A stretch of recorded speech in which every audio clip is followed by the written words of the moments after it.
संसद में पहले बयान जारी करना, सर्वदलीय बैठक बुलाना और अब राज्यों के मुख्यमंत्रियों से संवाद करना, इसे कैसे समझा जाए? 24 मार्च यानी मंगलवार को 21 मिनट राज्यसभा में प्रधानमंत्री ने बोला था और पश्चिम एशिया के हालात पर बोला था। अब मैं उसके कुछ पॉइंटर आपको बता देता हूं दीपेश, जो मुझे लगता है कि बहुत अहम होगा देश की जनता को, विस्तार न्यूज के दर्शकों को जानना। क्यों? क्योंकि ऐसे बिंदु पर प्रधानमंत्री नरेंद्र मोदी ने बात की थी जिसको सुनकर यह लग रहा था कि देश को एहतियातन कुछ कदम उठाने पड़ेंगे। और प्रधानमंत्री नरेंद्र मोदी की एक खासियत है, आपने देखा होगा कि जब भी कोई ऐसा संकट हो या जब भी देश को अलर्ट करने वाली बात हो या जब भी देश के नागरिकों से कुछ सहयोग लेने की बात हो तो बहुत दिल खोलकर बात करते हैं और इशारों ही इशारों में वो एक बात कह जाते हैं कि नहीं, आपको देश के साथ एकजुट होना होगा, आपको देश के साथ चलना होगा। मेरे पास, मैं पहले राज्यसभा की बातों का विश्लेषण कर लेता हूं कि क्यों मुख्यमंत्री से बात करने वाले हैं चुनावी राज्यों को छोड़कर। ईरान जंग जारी रही तो गंभीर नतीजे होंगे, ये किसके शब्द हैं? ये शब्द हैं प्रधानमंत्री नरेंद्र मोदी, देश के प्रधानमंत्री, भारत के प्रधानमंत्री के। आने वाला समय देश की सबसे बड़ी परीक्षा लेगा। ये कौन कह रहा है? ये देश के सबसे बड़े नेता कह रहे हैं और सबसे बड़ी, दुनिया के सबसे बड़ी पार्टी से जीतने वाले ऐसे नेता प्रधानमंत्री कह रहे हैं जो तीसरी बार सरकार चला रहे हैं। इसके अलावा इसमें राज्यों का सहयोग जरूरी है। देखिए, राज्यसभा में जब प्रधानमंत्री नरेंद्र मोदी बोल रहे थे दीपेश, तब उन्होंने बहुत कुछ इशारा कर दिया था। उन्होंने ये कह दिया था कि राज्यों का सहयोग जरूरी है। इसके बाद कौन सा मुख्य बिंदु है? टीम इंडिया की तरह काम करना होगा। अभी मैं आपसे क्या कह रहा था कि देश की जनता को, भारत के नागरिकों को एक साथ विश्वास में लेकर वो कोई भी बड़ा निर्णय लेते हैं। तो अब इसमें अगली लाइन ये है कि टीम इंडिया की तरह काम करना होगा, यानी जब एकजुट रहेंगे, सभी राज्य, सभी इकाई एकजुट रहेंगे तो किसी भी संकट, किसी भी आपदा से निपटा जा सकता है। इसके अलावा हॉर्म्यूज स्ट्रेट में हमारे जहाज और भारतीय क्रू फंसे हुए हैं, जिसको लेकर अमेरिका लगातार आंख दिखा रहा है, ईरान को हर दिन धमकी दे रहा है। और ईरान, ऐसा हुआ कि अमेरिका को लगा कि नहीं, ईरान तो बैकफुट पर आ जाएगा, लेकिन ईरान बैक टू बैक इस बात को मानने को तैयार नहीं है, बल्कि स्ट्रेट ऑफ हॉर्म्यूज में उसने फीस लगा दी है। तो ईरान को जिस तरह से कमतर आंका जा रहा था, ईरान ने लगातार ये कहा है कि नहीं भाई साहब, हम इतने कमजोर नहीं है, ना मानने वाले हैं। ऐसे में अलग अलग देशों से, जो खाड़ी देश हैं, उनका भी दबाव आ रहा है। तो अमेरिका तो अब आप जान ही रहे हैं कि इतना बड़ा देश बैकफुट में है, इसलिए स्ट्रेट ऑफ हॉर्म्यूज से हमारे जहाज और क्रू फंसे हैं, ये चिंताजनक है। प्रधानमंत्री मोदी का राज्यसभा में इतना स्पष्ट बात कहना, राज्यों की बात करना कि राज्यों को देश की सबसे बड़ी परीक्षा है, राज्यों का सहयोग जरूरी है और टीम इंडिया की तरह सहयोग करना होगा। ये स्ट्रेट ऑफ हॉर्म्यूज में जो जहाज फंसे हैं, तो एक तरफ ये भी बात कही जा सकती है कि नहीं, भारत में कोई चिंता नहीं है, उन्होंने कहा भी है, लेकिन उन्होंने ये भी कहा है कि ये चिंताजनक है। दोनों बात कही है कि परेशान मत होना, हालात चिंताजनक हैं लेकिन परेशान होने की जरूरत नहीं है। इसके अलावा हमारे व्यापार के रास्ते प्रभावित हो रहे हैं। देखिए, इससे स्पष्ट बात मुझे नहीं लगती कि कोई बात होगी। उन्होंने कहा है कि हमारे जो व्यापार के रास्ते हैं वो प्रभावित हो रहे हैं, क्योंकि गैस की आपूर्ति, एलपीजी की आपूर्ति, पेट्रोल की आपूर्ति, डीजल की आपूर्ति, ये सब कुछ अगर 70% निर्भर दूसरे देशों पर है तो इससे प्रभाव तो पड़ेगा देश पर। और ये प्रधानमंत्री अपनी जनता को भरोसे में रखकर ये स्पष्ट तौर पर बता रहे हैं कि ये संकट की घड़ी है, आई नहीं है लेकिन तैयार रहिएगा। इसके अलावा गैस, तेल, फर्टिलाइजर जैसे जरूरी सामान की सप्लाई पर असर पड़ा है, जो बात मैं आपसे कह रहा हूं। राज्यसभा में 24 मार्च यानी मंगलवार को 21 मिनट के अपने भाषण में जो प्रधानमंत्री ने बोला था, उसमें बहुत कुछ स्पष्ट कर दिया था और राज्यों के साथ आने की बात भी उन्होंने कह दी थी। ये बहुत बड़ी बात है कि राज्यों को विश्वास में लेकर, मतलब देश में जब किसी तरह का, अब देखिए, हम कहते हैं कि हमारे यहाँ गैस की दिक्कत नहीं है, हम कहते हैं हमारे यहाँ पेट्रोल की दिक्कत नहीं है, लेकिन क्या लाइनें नहीं लगी हैं?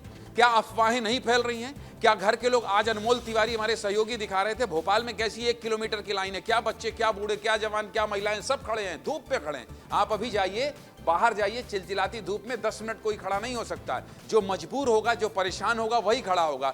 तो प्रदेशों में ऐसा नहीं है कि दिक्कत नहीं हो रही है, भले मंत्री ये कह रहे हैं कि नहीं कोई दिक्कत नहीं है, सब कुछ ठीक हो जाएगा। ये बयान उनका हो सकता है कि सर पेन ना हो, लोग परेशान ना हो, हम उनको थोड़ा राहत देने के लिए बात कहते हैं, लेकिन राहत नहीं है, परेशानी है। इसलिए राज्यों को विश्वास में लेकर मुख्यमंत्रियों से बात करने के पीछे का मकसद मैं आपको बता रहा हूं कि प्रधानमंत्री क्यों बात करना चाहते हैं। इसके अलावा 23 मार्च यानी सोमवार को प्रधानमंत्री ने बोला, 25 मिनट के भाषण में प्रधानमंत्री ने कई बड़ी बातें कही थी। क्या बड़ी बातें कही थी? उन्होंने कहा था कि इस युद्ध के कारण दुनिया में जो कठिन हालात बने हैं उनका प्रभाव लंबे समय तक बने रहने की आशंका है। राज्यसभा और लोकसभा में कमोबेश वही बात वो कह रहे हैं, तरीका उनका अलग अलग है कि यहां राज्यसभा में ज्यादा स्पष्ट उन्होंने कहा है, लोकसभा में इसके अलावा क्या बोला है उन्होंने कि देश की जनता परेशान ना हो, इसके लिए हमें तैयार रहना होगा। हम कोरोना के समय में भी एकजुटता से ऐसी चुनौतियों का सामना कर चुके हैं। मतलब कोरोना की बात उन्होंने कही थी और नरेंद्र मोदी ने 8 बार संकट का जिक्र किया था। यह बहुत बड़ी बात है।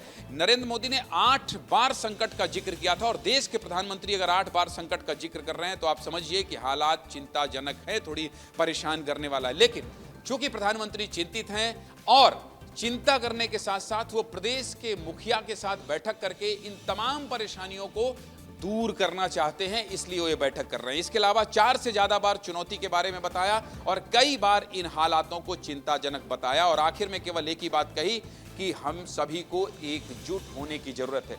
तो ये जो एकजुट होने की बात कह रहे हैं, ये जो बात कह रहे हैं कि एकजुट और राज्यों को साथ आकर बात करना पड़ेगा, सिर्फ यही कवायद है प्रधानमंत्री नरेंद्र मोदी की कि अगर नरेंद्र मोदी कोई बात कह रहे हैं, देश के प्रधानमंत्री सर्वोच्च नेता ये बात कर रहे हैं। मैं हमेशा कहता हूं कि प्रधानमंत्री कोई भी बड़ा निर्णय लेते हैं तो देश की जनता के साथ एक बार संवाद करते हैं, वो भरोसे में लेकर कोई बात करना चाहते हैं। इसी के मद्देनजर मुझे लगता है कि प्रधानमंत्री तमाम मुख्यमंत्रियों के साथ बात करके हालात जानना चाहते हैं। एक रिपोर्ट बनेगी, इसके बाद इस पर जो सर्वदलीय बैठक का जिक्र आपने किया कि सर्वदलीय बैठक करने के बाद भी सबसे राय मशवरा किया जा रहा, तो निश्चित तौर पर यह किसी भी एक अच्छे लीडर, एक अच्छे नेतृत्वकर्ता की ये निशानी होती है कि जब भी कोई इस तरह की बात आए वो तमाम देश की पार्टी, पक्ष हो विपक्ष हो, पक्ष के मुख्यमंत्री हो विपक्ष के मुख्यमंत्री हो, सब टीम इंडिया की तरह एकजुट हों और किसी भी संकट का सामना करके उस संकट से आगे निकल जाए। दीपेश, ज्ञानेंद्र जी कहते हैं कि दूध का जला छाछ भी फूंक फूंक कर पीता है। चूंकि आपने भी जिक्र किया कि प्रधानमंत्री नरेंद्र मोदी ने कोविड काल का जिक्र सदन में किया था और उस समय जो पैनिक क्रिएट करने वाले लोग थे उनके खिलाफ बहुत बड़ा कोई एक्शन हुआ नहीं। यही कारण है कि आपने और हमने कवर किया कि कैसे बड़ी संख्या में लोग अपने बोरिया बिस्तर लेकर गांव की तरफ रवाना हो गए थे। तो अभी भी कुछ लोग ऐसे ही हैं जो अफवाहें फैला रहे हैं, पैनिक क्रिएट कर रहे हैं। तो इन लोगों पर अब सख्ती बरतने की आवश्यकता क्या नजर आती है ताकि इस तरह के हालात देश में ना बने जो हम देख रहे हैं कि पेट्रोल पंपों पर लंबी लंबी लाइनें लग चुकी।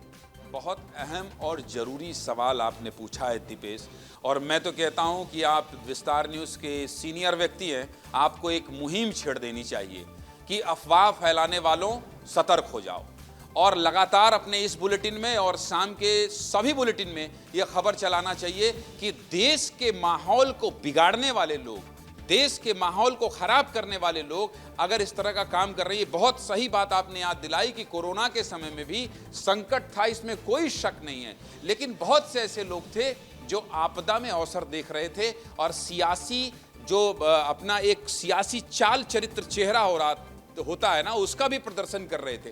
तो कुल मिलाकर ऐसी स्थिति में जब प्रधानमंत्री लगातार नरेंद्र मोदी ये कह रहे हो कि एकजुट होना होगा, राज्यों को साथ आना पड़ेगा, टीम के साथ रहना पड़ेगा, तब हम इस संकट से उबर पाएंगे, ऐसे में निश्चित तौर पर ऐसे लोगों पर सख्त कार्रवाई करना चाहिए जो न केवल देशद्रोह की श्रेणी में आएंगे बल्कि आप अपनी प्रदेश की जनता को, अपने देश की जनता को गुमराह कर रहे हैं, अफवाह फैला रहे हैं। जिन लोगों के घर में अभी भी सिलेंडर है, जिन लोगों के गाड़ी में अभी भी पेट्रोल है, जिनके पास अभी भी कोई दिक्कत नहीं है, वो भी इन अफवाहों से परेशान हो जाते हैं। तो ऐसे लोगों के खिलाफ सख्त कार्रवाई करने का समय आ गया। दीपेश, बिल्कुल बिल्कुल, मैं लौटूंगा आपके पास। अमृत का एक क्विक रिएक्शन ले लेते हैं। अमृत, कल क्या कोई समय डिसाइड हुआ है कब प्रधानमंत्री वार्तालाप करने वाले हैं?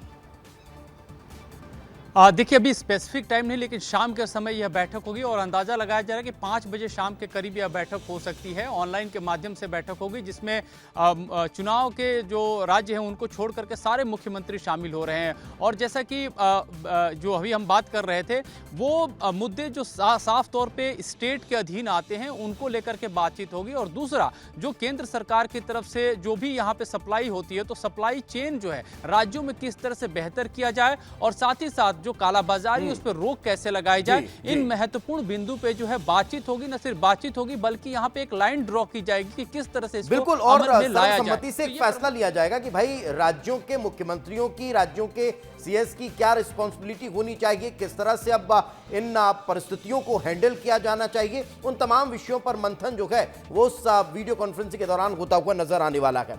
फिलहाल बहुत बहुत शुक्रिया इस तमाम जानकारी के लिए।